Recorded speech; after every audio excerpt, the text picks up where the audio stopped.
আসসালামু আলাইকুম। আপনারা মানব জাতির জন্য একটা খবর লই আইছি। আমি কিন্তু সান্ডা না, আমি গুইসাপ। আগেই বুঝছেন। আপনারা যারা আমারে সান্ডা ভাইবা এই দেশে আমারে খুঁজতাছেন, তাদের জন্য বলি আপনাদের কিন্তু দুঃখ আছে কপালে। ওই দিন একটা খবরে দেখলাম আমার ভাই ব্রাদাররে আপনারা পাইয়া সান্ডা মনে কইরা তরকারি রাইন্দা খাইছেন, পরে অসুস্থ হইয়া গেছেন হসপিটালে।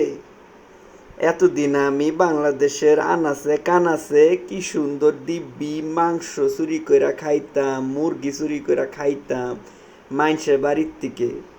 আপনারা এখন আমারে খুঁজা খুঁজা সান্ডা মনে করা খাইতাছেন।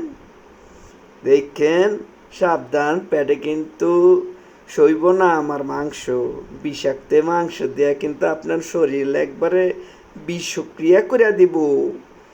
সো আমার সান্ডা ভাইবা আপনারা খাইতে আইসেন না। সান্ডা পাইতে গেলে সৌদি আরব যাওয়া লাগবো মরুভূমিতে।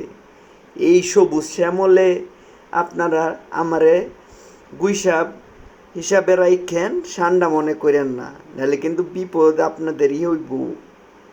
আমি কিন্তু বিষ ছড়াইয়া আপনার একদম মাইরালামু। আমারে খাইতে আইসেন না। আমি সান্ডা না, আমি গুইসাপ।